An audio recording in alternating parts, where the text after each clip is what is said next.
kuwani waa cutubyo ka tirsan ciidamada daraawiishta Puntland ee lagu tababarayo xerada tababarada ciidamada General Green ee magaalada Baran.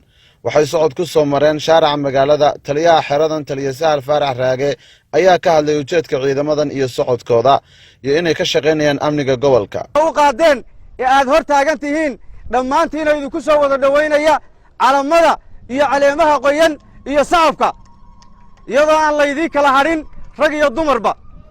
sidaa darteed waa inaad ogaataan idinkana waajibaadka idinka saaran. dhammaan dadka aad arkaysaan mid ganacsanaya iyo mid wadaada iyo mid gabadha iyo mid hooyo ah oo uur leh cidda xilkooda amniga ballan qaaday ee dhaarta ku martay waa idinka. cidda ay ku hurdaanna waa idinka. waxaa laydinka rabaa mar kasta marxaladda waajibaad ciidan ee aad ku sugan tihiin inaad gudataan.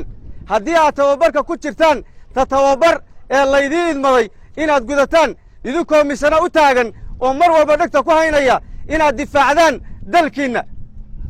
markaaad qali jabisaanna insha allahu tacaala waxaan idinka rajaynayaa waajibaadka amni ee laydii idmado gobol allaale iyo gobolkay doonto Puntland ha ka ahaato inaad siduu yahay uga soo bixi doontaan. waxaad u soo bixi doontaan dal waxa muunqaba ciidan dhisan tababar leh nidaam iyo disbiliin leh kala dambayn leh noqda mid lagu soo cararo oo hoostiisa la hadhsado. sidaa darteed waxaa juhdigaa laydin gelinayaa dhismahaa laydinku samaynayaa sharaftaa laydinku yeelayaa waa inaad gudataan waajibaadka ciidannimo idin saaran. waxaan idiin rajaynayaa inaad ka soo bixi doontaan nidaamka ciidan iyo kala dambaynta shuruucda ciidanka marxalad kastoo aad ku sugan tihiin. waxaan idiin rajaynayaa qalijabin wanaagsan insha allahu tacaala wakhtigay idiin noqoto iyo dalkiinna oo gobol walba sida gobolkaa laydinku taagan yahay maanta idinka laydin dhowrayo rajo laydinka dhowrayo. insha allahu tacaala waxaan idin leeyahay guulaysta guulaysta guulaysta. dadweynaha iyo degaankana aad baannu ugu mahad celinaynaa. waxaan leenahay waad mahadsan tihiin. waxa aad ku mahadsan tihiinna waxa weeye waajibaadka aad leedihiin oo aad gudateen.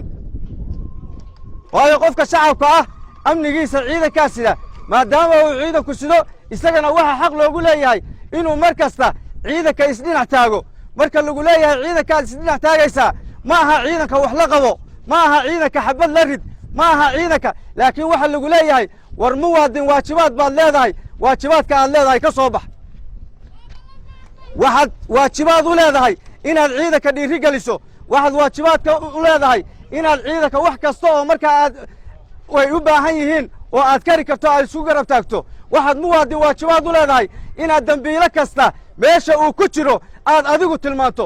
waxa waajibaad ku leedahay dhib kastoo aad aragto walow kaana maydna ha noqotee inaad ciidanka farta ugu fiiqdooto adoo halkaasaa mayd yaalla. waad ku mahadsan tihiin waajibaadkiinna aad ka soo baxdeen. waa mid ka mida waajibaadada ciidamada iyo dawladdu idinku leeyihiin. waa mahadsan tihiin. muwaadiniin dhalabaa u muuqataan. idinkana waxaan idin leeyahay miisaanka xasanaadka allaha idiin saaro. dalkiinna idinku jirta. idinkuna heeganka iyo awoodda aad muujisaan waa mid ciiddiinna idinku jirta. insha allahu tacaala intaasaan ku soo gabagabaynayaa. waa mahadsan tihiin. waa Cabdi Xidig wararka Hon Cable magaalada Baran.